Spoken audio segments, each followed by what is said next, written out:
Root canal ചികിത്സ പലർക്കും വളരെയധികം പേടിയുള്ളൊരു കാര്യമാണ് റൂട്ട് കനാൽ ചികിത്സ. റൂട്ട് കനാൽ ചികിത്സ ചെയ്യാൻ പലർക്കും പേടിയാണ്. ചിലർ ക്യാൻസറാണ്, അതുകൊണ്ട് ഡോക്ടറെ ക്യാൻസർ ആയതുകൊണ്ട് റൂട്ട് കനാൽ ചെയ്യാൻ പറ്റുമോ എന്ന് ചോദിക്കുന്നവരുണ്ട്.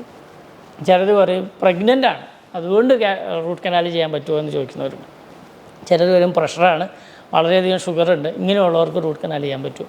റൂട്ട് കനാൽ ചികിത്സ കൃത്യമായിട്ട് ചെയ്താൽ ഈ പറയുന്ന ഒരു കാര്യങ്ങൾക്കും പ്രശ്നമല്ല. പക്ഷേ ഇപ്പോൾ പ്രഗ്നൻസിയിൽ റൂട്ട് കനാൽ ചെയ്യുമ്പോൾ നമ്മൾ എക്സ്റേ അവോയ്ഡ് ചെയ്യും. എക്സ്റേ അവോയ്ഡ് ചെയ്യുമ്പോൾ നമുക്ക് ചിലപ്പോൾ അപ്പെക്സ് ലൊക്കേറ്റർ മുതലായ സാധനങ്ങൾ ഉപയോഗിക്കേണ്ടി വരും. അപ്പെക്സ് ലൊക്കേറ്റർ പോലത്തെ സാധനങ്ങൾ ഉപയോഗിച്ച് ഈ പല്ലിൻ്റെ അറ്റം വരെ ഈ നമ്മുടെ റൂട്ട് കനാൽ ഫില്ലിങ് എത്തിയോ എന്നറിയാൻ വേണ്ടി ഉപയോഗിക്കുന്ന ഒരു സാധനമാണ് അപ്പെക്സ് ലൊക്കേറ്റർ. അപ്പോൾ അപ്പെക്സ് ലൊക്കേറ്ററൊക്കെ ഉപയോഗിച്ച് ചിലപ്പോൾ ചെയ്യേണ്ടി വരും. ഇനി ഈ അപ്പെക്സ് ലൊക്കേറ്റർ ഇപ്പോൾ ഹാർട്ടിൽ നമ്മൾ ഈ പേസ് മേക്കറൊക്കെ വെച്ചവർക്ക് അപ്പെക്സ് ലൊക്കേറ്ററോട്ട് ഉപയോഗിക്കാനും പാടില്ല. അപ്പോൾ അങ്ങനെയുള്ളവർക്ക് അപ്പെക്സ് ലൊക്കേറ്റർ ഉപയോഗിക്കുന്നത് എക്സ്റേ ഉപയോഗിക്കുന്നതിന് തടസ്സമില്ല. മൂന്നാമത്തെ കാര്യം, ഇനി BP അല്ലെങ്കിൽ ഷുഗർ ഇങ്ങനെയുള്ളവർക്ക് ഒരു പ്രശ്നമുള്ള കാര്യമല്ല റൂട്ട് കനാൽ ട്രീറ്റ്മെൻറ്റ്. പക്ഷേ ഷുഗർ വളരെയധികം കയറിയൊക്കെയാണ്. ഇപ്പോൾ 200, 300 ഒക്കെ ഡബിൾ സെഞ്ചുറി, ട്രിപ്പിൾ സെഞ്ചുറി ഒക്കെ അടിക്കുന്ന ആളുകളുണ്ട്. അങ്ങനെയുള്ളവർക്ക് ആൻറ്റിബയോട്ടിക് കൊടുത്ത് ഈ ഇൻഫെക്ഷൻ ഒന്ന് കുറച്ചതിന് ശേഷം വേണം root canal treatment single sitting ആയിട്ട് ചെയ്യാം. ഒറ്റ ദിവസം കൊണ്ട് ചെയ്യുന്ന റൂട്ട് കനാൽ ട്രീറ്റ്മെൻറ്റാണ് ചെയ്യുന്നതെങ്കിൽ അതൊക്കെ ഒന്ന് കുറച്ചതിന് ശേഷം വേണം. അതോടൊപ്പം തന്നെ ഷുഗർ കൺട്രോൾ ചെയ്യാനും ശ്രമിക്കുന്നത്. ഹീലിംഗ് ഫാസ്റ്റാകണം. റൂട്ട് കനാൽ ട്രീറ്റ്മെൻറ്റ് തീർത്താലും ഹീലിംഗ് ഇച്ചിരിയോടെ സ്ലോവർ ആയിരിക്കും.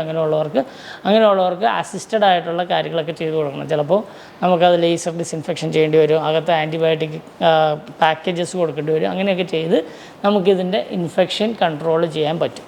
അപ്പോൾ അവർക്കും റൂട്ട് കനാൽ ട്രീറ്റ്മെൻറ്റ് ചെയ്യാൻ അതിന് വേണ്ടി ചെറിയ വേരിയേഷൻസ് ചെയ്യേണ്ടി വരും. ഇനി മറ്റൊരു കൂട്ടരാണ് ക്യാൻസർ ഉള്ളവർക്ക് പലർക്കും പേടിയാണ്. കാരണം അവർക്ക് എക്സ്റേ എടുക്കാവോ, റേഡിയേഷൻ പിന്നെയും വന്നു കഴിഞ്ഞാൽ ക്യാൻസർ തിരിച്ചു വരുമോ, ഇതൊക്കെ പേടിയാണ്. പക്ഷേ ഈ റൂട്ട് കനാൽ ട്രീറ്റ്മെൻറ്റ് ചെയ്യുമ്പോൾ ഉപയോഗിക്കുന്ന ഡെൻ്റൽ എക്സ്റേ വളരെ റേഡിയേഷൻ കുറവുള്ളതാണ്. ശരിക്കും പറഞ്ഞാൽ ഒരു ദിവസം വെയിൽ കൊള്ളുന്ന അത്രയും റേഡിയേഷൻ കൊള്ളുന്നതാണ് ഒരു എക്സ്റേ എടുക്കുമ്പോൾ ഉണ്ടാകുന്നത്. അപ്പോൾ അതിൽ കൂടുതലുള്ള റേഡിയേഷൻ അതിനകത്ത് വരുന്നില്ല. അതുകൊണ്ട് തന്നെ റേഡിയേഷൻ കാരണം ക്യാൻസർ വരും എന്നുള്ളൊരു പേടി വേണ്ട. കാരണം ക്യാൻസർ ഉള്ളവർക്ക് അങ്ങനെ ഒരു പേടിയുണ്ട്, അതും മാറിക്കിട്ടും. കാരണം ഞാൻ ക്യാൻസർ രോഗികളായിട്ടുള്ളവരെ ചികിത്സിക്കുന്നവരാണ്. ഇപ്പോൾ വായിക്കകത്തൊക്കെ ക്യാൻസർ വന്ന് പല്ലുകൾ പലതും ഫുള്ളായിട്ട് കേടായിരിക്കുന്നവർക്ക് മൾട്ടിപ്പിൾ റൂട്ട് കനാൽ ട്രീറ്റ്മെൻറ്റ് ഒരു 10-20 കൊല്ലമായിട്ട് ഞാൻ ചെയ്യുന്ന കാര്യമാണ്. കാരണം വായിക്കകത്ത് ക്യാൻസർ വന്ന് പലരെയും ചികിത്സിച്ചിട്ടുണ്ട്. അപ്പോൾ അവർക്ക് എല്ലാ പല്ലും റൂട്ട് കനാൽ ചെയ്ത് ശരിയാക്കി എടുക്കേണ്ട ആവശ്യം വന്നിട്ടുണ്ട്. അപ്പോൾ അത് കഴിഞ്ഞ് ഇപ്പോഴും അതിനെ മെയിൻറ്റെയിൻ ചെയ്ത് കൊണ്ടു നടക്കുന്നതുകൊണ്ട് അവരുടെ വായിക്കകത്ത് ഉമിനീരില്ലെങ്കിൽ പോലും പല്ലുകളൊക്കെ മെയിൻറ്റെയിൻഡ് ആയിട്ട് കൊണ്ടു നടക്കുക. അവർക്കൊരു 4 to 6 മന്ത്സിലൊരു ചെക്കപ്പും ക്ലീനിങ്ങും ഒക്കെ ആവശ്യം വേണ്ടി വന്നേക്കാം. പക്ഷേ ഡ്രൈ മൗത്ത് ഉള്ളവർക്ക് റൂട്ട് കനാൽ ട്രീറ്റ്മെൻറ്റ്, ക്യാൻസർ വന്നിട്ടുള്ളവർക്ക് റൂട്ട് കനാൽ ട്രീറ്റ്മെൻറ്റ് ചെയ്ത് മെയിൻറ്റെയിൻ ചെയ്ത് പോകാൻ സാധിക്കും. അപ്പോൾ അതുകൊണ്ട് റൂട്ട് കനാൽ ട്രീറ്റ്മെൻറ്റിന് ഒരു കോൺട്രാഇൻഡിക്കേഷൻ ആയിട്ട് ഒരു കാര്യമില്ല. നിങ്ങളുടെ പല്ലുകൾ വളരെയധികം പിളർന്നു പോയെങ്കിൽ മാത്രമാണ് ശരിക്കും പറഞ്ഞാൽ റൂട്ട് കനാൽ ട്രീറ്റ്മെൻറ്റ് കൊണ്ട് വലിയ പ്രശ്നങ്ങൾ ഉണ്ടാവാൻ സാധ്യതയുള്ളൂ. അല്ലെങ്കിൽ മിക്കവാറും രോഗാവസ്ഥയിലൊക്കെ നമുക്ക് റൂട്ട് കനാൽ ട്രീറ്റ്മെൻറ്റ് സക്സസ്ഫുള്ളായിട്ട് ചെയ്ത് ശരിയാക്കി എടുക്കാൻ സാധിക്കും. ഞാൻ പല്ലു ഡോക്ടർ ഫോളോ ചെയ്യാനും ഷെയർ ചെയ്യാനും മറക്കും.